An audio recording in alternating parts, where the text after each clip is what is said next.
Welcome back to my Awoken family. I hope that you're all well. Now let's go and see if these clips bring us any closer to the truth. Grush, there's like a whole other side of the Manhattan Project. Starbacher, Oppenheimer, all those guys. A real deeper program than Blue Book, studying UFOs very tied in with the Manhattan Project. We took the Manhattan Project secrecy and overlaid it on this reverse engineering program. If something is not a nuke, but it has radiological energy coming off it, same secrecy. If you read the definition of special nuclear material in the Public Atomic Energy Act of 1954, it basically states any material that releases any kind of atomic energy. Sounds like they're trying to cover all bases there with a nice umbrella term. Think how much you can cover up with that. I'm thinking advanced propulsion systems, maybe anti-gravity systems. Do you know there's a theory that nuclear weapons themselves don't even exist? I'm not saying that's what I believe, but it is a theory which is floated. All the test footage of the buildings being blown up and everything else, you gotta ask, like, what technology were they using to actually video that? Why is it that the video didn't get destroyed by the radiation? Why didn't the camera melt? So many questions, very, very few answers. But as always, let me know your thoughts in the comments below. What are the chances of this? So this is the cover of Time magazine, and it says Donald Trump in trouble, and it's him in a golf cart on a golf course in the bunker. Now, this was made on September 11th, and on September 15th, Donald Trump was on a golf course, and when he was at the 5th hole, the Secret Service spotted a man with an AK-47. The man has been arrested and Trump is safe, but this is very interesting. Alex Jones predicted it years ago that there'd be multiple attempts on Donald Trump's life, and now we're seeing it play out. What do you think is going on here? Do you think they're really trying to assassinate him? Or is it just a play? They're setting up the stage for some kind of movement or agenda? Let me know in the comments below. You're going to meet the titans of the music industry, and the connections you're going to make could just supercharge your career. And I go back to what my dad always taught me. He said, do not be a part of anyone's group. Do not meet with people in secrecy. Do not swear your allegiance to anyone or anything, ever. Never do that. He pounded that into my head. Well, here I am looking at it, and the pitch is good, and the people are leaning hard. I mean, they're putting an elbow down.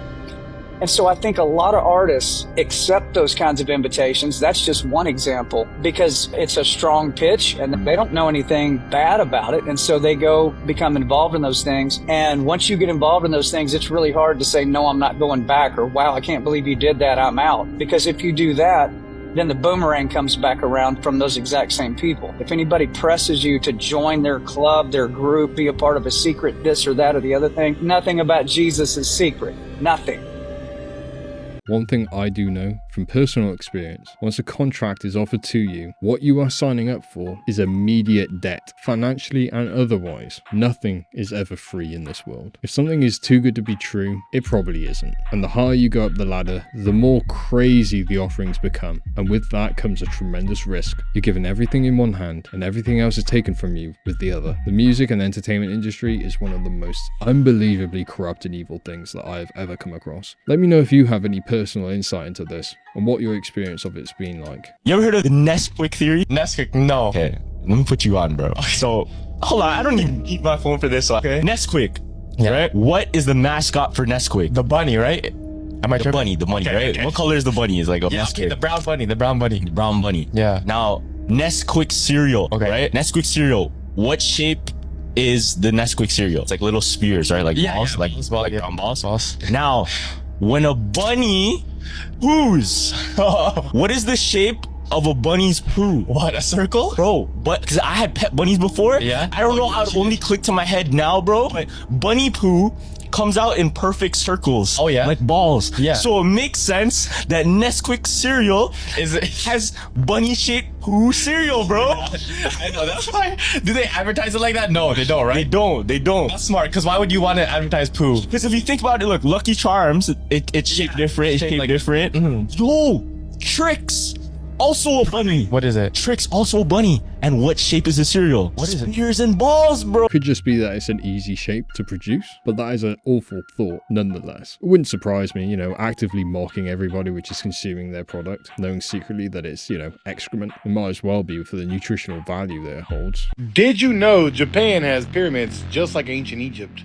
This is what they hide from you. Why are there underwater pyramids in Japan? And why do they look exactly like the pyramids in Egypt? Good question. This could change everything we know of ancient civilizations. But that's not even the craziest part. In ancient Japanese texts, there are cryptic references to a sunken civilization, saying, "The structures beneath the waves hold the secrets of the ancients." These pyramids were made thousands of years ago, so who built them? This is where things get scary. In recently analyzed ancient documents, it said that these underwater pyramids weren't natural formations, but man-made structures created by an advanced civilization known as the Anunnaki. The texts specifically mention that the Anunnaki, who also built the Great Pyramids of Egypt, constructed these underwater pyramids as part of a vast network to harness and control energy from the ocean. However, once the Anunnaki left Earth, their advanced knowledge was hidden, and the true purpose of the underwater pyramids was concealed. Always thanks for watching. Stay weird. Gotta wonder, were they built underwater, or did they end up underwater because of a great flood? I have no definitive answer as far as the certainty that a flood occurred. There's definitely a lot of evidence to support that idea, and I am leaning more in that direction than there would never being a flood. Harnessing the power of the sea. If it is true that it is written in ancient texts that that was what these pyramids were built for, then it would lend credence to the idea of the pyramids in Egypt being used as some kind of powerhouse to generate electricity from the ether. After all, they were built above aquifers, right? Share your thoughts and opinions in the comments below. The following video was captured by a man named Edgar in Guadalajara, Mexico. He posted this to TikTok around September 14th of 2024, and what it depicts is probably one of the best videos of a UFO ever captured during the day. Take a look at this footage and tell me what you think.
I'm gonna be honest, I don't think that's anything extraterrestrial. The way it was like rocking around kind of looks like a balloon being buffeted by the wind, and now and again you could see something glistening along the edge of it. Really just make me think it's just something which is catching the sunlight and is being buffeted by the wind. If it was an extraterrestrial craft, the wind wouldn't affect it. It would stay completely stationary. Maybe it'd be rotating, but I don't feel like it'd be getting buffeted around and look that unstable, you know? Just my own thoughts. Let me know yours in the comments below. With the wave conjugations, can you break it down a little bit deeper? How do you initiate the wave conjugation, or is it something that's already propagating through space-time? Wave conjugations actually be the ether. What we've defined is ether that they did their very best to make go away. Because the Michelson-Morley experiment that they did in 1887, the same people reconducted that experiment 20 years later, and they were able to detect the ether.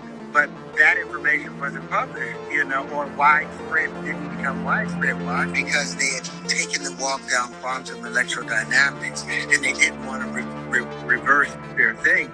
But the only reason quantum electrodynamics came about was as a result of them not being able to prove the ether, which was that quintessence, that fluid that Newton wrote all of his equations based off of his understanding. Same way that air has to propagate sound. He recognized that there has to be a medium to propagate light and electromagnetism, and that medium, the ether.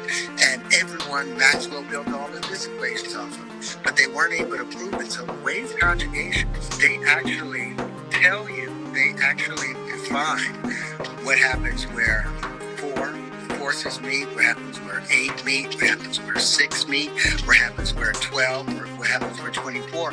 All these natural folds that occur within the etheric I had no idea that light required a medium to propagate through. Obviously knew that sound did, but light? That's a new one to me. And from what I gather from that clip, the medium is ether for light to propagate through. Terrence Howard has provided a lot of his own opinions and theories on different things, which have created quite the divide in various communities. When you strip back what he's talking about and understand the difference between the metaphors that he talks of and things that he believes to be scientifically true, it does start to make a little bit of sense. But you need to know what is a metaphor to begin with. And he's not very good at explaining when he is actually using something as a metaphor or if he's using that as the basis of his whole argument. That's my only criticism. I'm not saying that I believe what he's saying at all. I think it's important that when you get people like Terrence Howard who have a large volume of information that they're trying to relay in a very short space of time, that you understand when they're using metaphors or they're trying to state something as fact, and whether the metaphor ties in with their argument against something or if it's part of their hypothesis and thesis on things. I think a lot of people discredit what he's talking about because they don't have an understanding at all of what he's going on about, and they get too overwhelmed with the subject matter. If you haven't watched the podcast with Joe Rogan and Terrence Howard, I very much encourage you to watch it because it's ever so thought-provoking. So this is absolutely off the charts. And then you find out it's picking up right there.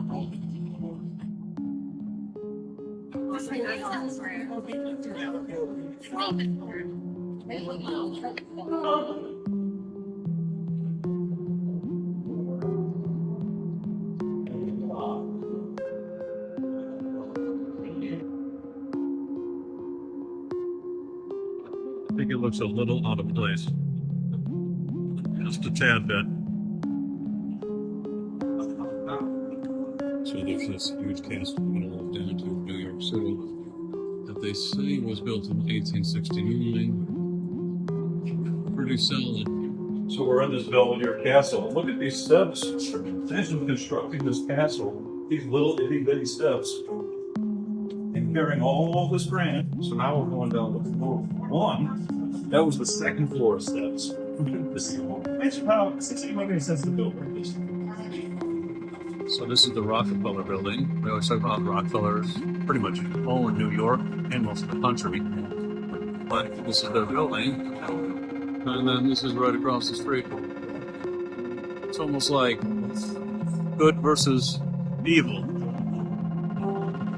Night and day, the architecture too, when you think about it. For those of you which have never stepped foot in an ancient cathedral, please try and find the opportunity to do so. Whether you're religious or not, the room tone and the acoustics in those spaces are second to none. And if you're fortunate enough to hear live music in that space, specifically choirs and traditional pipe organ, it's one of the most profound experiences you will ever have. The way the whole space resonates, I am sure that's no mistake. Someone way back when was an architectural genius and they must have known something which we've lost or we are suppressing today, because there truly is nothing like it. Let me know in the comments what you think about what that individual was talking about as far as picking up that magnetic radiation, and also if you've ever had the fortune of stepping inside of a cathedral and hearing any live music.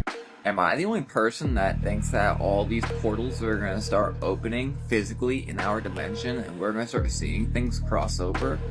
If you didn't know, these are all over the United States, but even more so all over the whole world. You know, with all the alien things we've been seeing lately, with Taylor Swift at the VMAs, or the Olympics, or we also had him at the Super Bowl and everything else, and the Miami incident.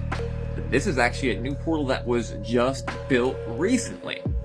I could be wrong, but I really do feel like we're about to start seeing manifestations from these portals. I mean, what do y'all think? And this might seem random to y'all, but I assure you it's not. We've been heading towards a portal type peak for a long time. Like when we were in the Middle East, Iraq, you know, supposedly, we really want to know about Gilgamesh. And with Gilgamesh, there were portals involved. Now, I can't tell you if this picture right here is real or not. I think it is. But what I can tell you is the Middle East in ancient times is known for having portals. And allegedly, the technology for Project Looking Glass came from underground in the Middle East. Essentially, a stargate to see time. So the fact that the US was there in the 2000s is crazy. It's even crazier that we have things from ancient Egypt and Washington, D.C. Then we get to the Tower of Babel, which I think was a portal just like Jacob's Ladder. And I can't mention what's in Switzerland. I feel with all the circumstantial evidence I just laid out for you that we're about to see these portals in real time very soon. There's no way we're going past 2025 without seeing the opening of portals. Yeah, I'm not sure about that one. They just look like art pieces. But he made a reference to CERN there. And we know for a fact that we've seen matter at CERN phase in and out of this dimension and into others. As far as opening a portal though, as if it was some kind of gateway to allow entities to traverse, I don't know. If you know better, try and convince me in the comments below. Some say they've added 1,000 years to our history. Others say that the golden age has already came, that Christ has returned. His 1,000-year golden reign has came and passed. And with looking at all those grand structures, the World's Fairs, all of that, it makes sense, especially when you look at what date was depicted in those days. All of them had an I or a J at the end, meaning this coin was from the year 643, and this one from the year 600. Certainly are many cases of altered history, like this building in Naples. Seemingly a whole 1,000 years was added to that. I'm reminded always of one of my favorite quotes from 1984. Every record has been destroyed or falsified. Every book has been rewritten. Every picture has been repainted.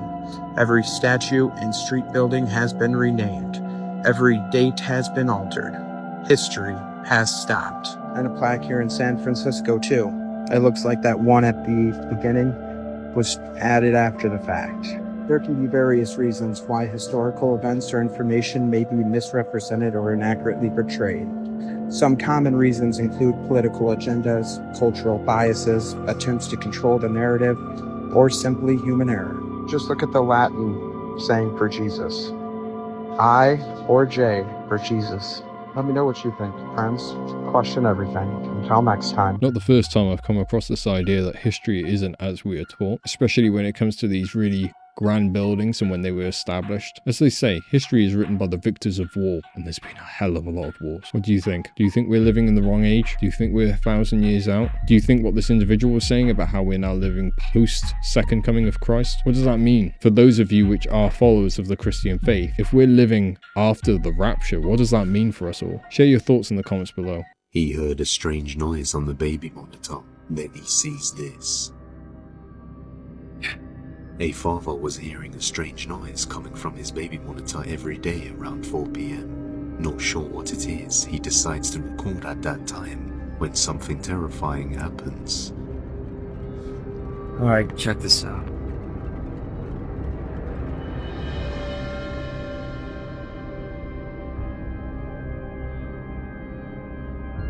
There's this noise coming from the bedroom.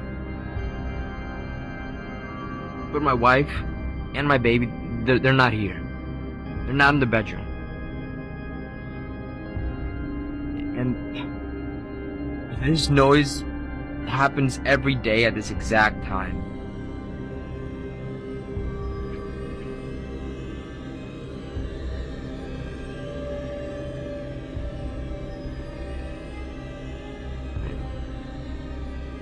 Yet there's no one in there.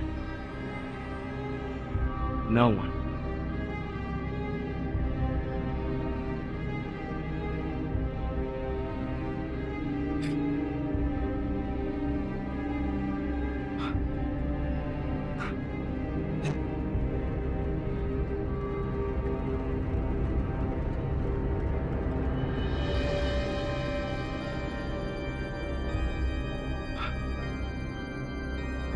A closet door opens on its own and we can see nobody is there.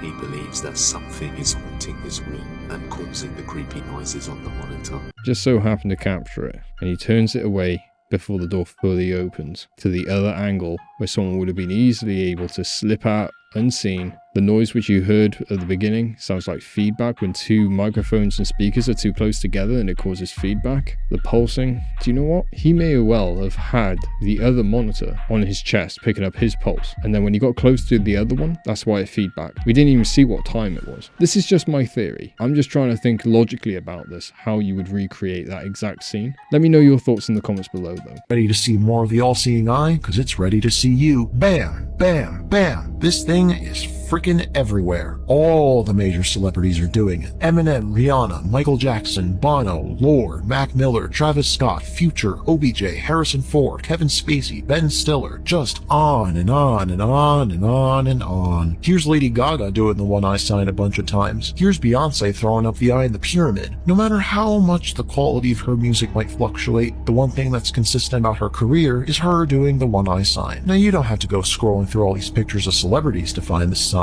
Oh no. You can get a healthy dose of the all-seeing eye through pretty much any form of media that's ever been conceived. On magazine covers,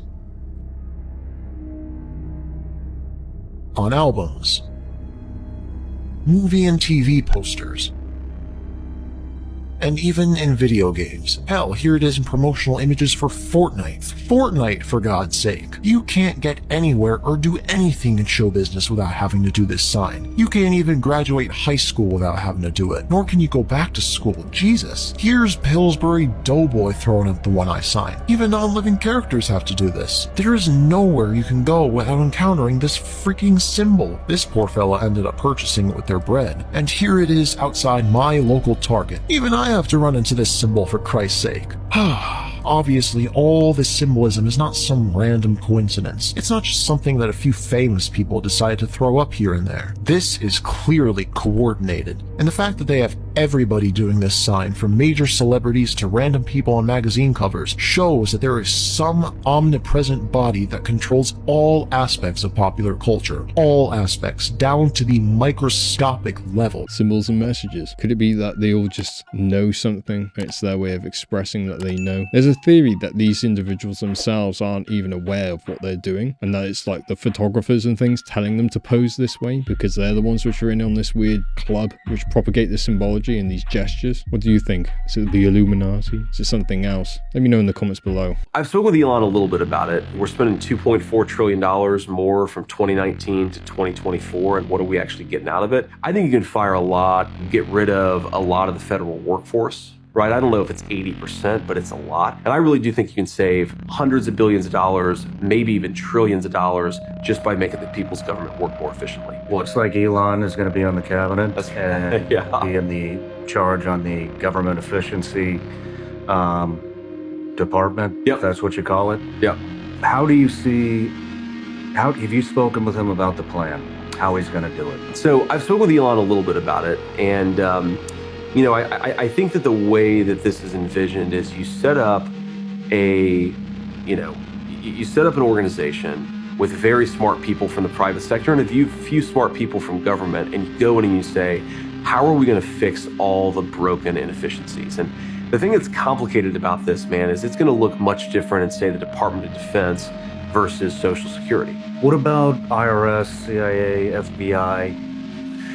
Yeah, so I don't think the CIA wastes a ton of money. So that's not an efficiency problem, but I think it's corrupt, right? That's just a basic, like, there's lawlessness within our intelligence services. We know this after the 2016 Russia hoax. I mean, we have to remember there are actually members of the intelligence community who are leaking stories to CNN that, like, Donald Trump was paid off by the Russians. Totally fabricated. None of those people have been fired. And they ran the same playbook in 2020. Remember the Hunter Biden laptop story, that they used our own intelligence services to justify big tech censoring that story, right? Why did Google, Facebook, Twitter, why did they all censor that story? Because some of the members of our own intelligence services, the FBI, the CIA, were telling them, you're not allowed to run this story because it is Russian disinformation. Right? So you have to fix that problem. I don't think you save a lot of money doing it, but you make the people's government work better, which is maybe the most important thing. Interesting. With your discussions with President Trump and Elon Musk, is there any estimation on what percentage of the government we can see go away? I think when he took Twitter, it was what, he cut 80% of the workforce? Yeah, that's right. That's right. What can we expect within our own government? I go back to that number of, okay, we're spending $2.4 trillion more from 2019 to 2024, and what are we actually getting out of it? I think a lot of that money, you can make a lot of that money go away. Or I shouldn't say go away, you can give it back to people who actually earned it, rather than have it being misspent by government bureaucrats. I think you can fire a lot of, or at least, get rid of a lot of the federal workforce, right? I don't know if it's 80%, but it's a lot, because look, there are a lot of people. I mean, look, if you go to Washington, D.C. right now and you go to the Social Security Administration, there are a lot of people who aren't showing up to work. And you know why they're not showing up to work is COVID. They're still doing remote work in some of these agencies. Like, if your job is not important enough for you to show up and actually do it, then maybe you shouldn't be collecting a taxpayer check to begin with. And so I think there's a lot that you can cut. There's a lot of efficiencies you can get out of there. And I really do think you can save hundreds of billions of dollars, maybe even trillions of dollars, just by making the people's government work more efficiently. Perfect. Yeah, but so just on this point, one more thing there. It's like, okay, think about this. So I'm sure you've used the VA system before. I know I have. When I got out of the Marine Corps in 2007, the VA was the main way that I got healthcare from 2007 to 2012. So here's my read of the VA, being a senator, dealing with the VA, but also experiencing it personally. Probably 90-95% of the people who work at the VA are fantastic human beings. But then you've got like a small slice of the VA that's bad apples that make it really hard for everybody else to do their job. This is why veterans spend 3 hours on the phone trying to get an appointment. This is why you have people committing suicide because they're waiting 28 days to get an appointment with a doctor. Like, just crazy, crazy stuff. But it's a small sliver of the VA. You got to fire those people, right? Give the people who are doing their job a raise, a promotion. Fire the people who aren't doing their job. You save money. You also make these agencies work better for the American people. You know, that's interesting. I mean, I'm a veteran as well. Yeah. I tried the VA system. I never walked back. And so I am curious to know, would you ever consider privatized healthcare for veterans? I think I'd consider, and Donald Trump was really good at this, doesn't get enough credit for this particular innovation, but giving veterans more choice, right? So, let's say you're in a rural hospital, your closest VA is 120 miles away. Why force a veteran to drive 2.5 hours to that VA facility when he can get cheaper and good care right in his backyard, right? So I do think that we ought to open up choice and optionality for veterans.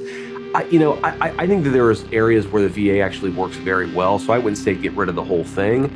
I would say give people more choice. I think you'll save money in the process. You also give veterans a lot more optionality. Saying a lot of positive things which would probably be of great benefit to the United States. I am obviously not a resident of the United States. I live here in the United Kingdom, but you have to admit what happens out in the United States does go on to affect everything globally. So we are all somewhat invested in how things will turn out as far as the political landscape of America. However, I want to know your thoughts. Do you think these are just empty promises to try and get votes? And what are your thoughts on Elon Musk having some kind of say on whether someone should keep their position as a federal worker to try and save money? As always, share your thoughts and opinions in the comment section below. But now we've reached the end of the video. I hope you enjoyed the clips. If you did, please drop a like on the video and subscribe for future content. I post every single day at 8 PM UK time. And if you haven't already done so, please join our Discord community. You can find the link in the video description. But for now, stay well, stay safe, and stay curious. Until next time.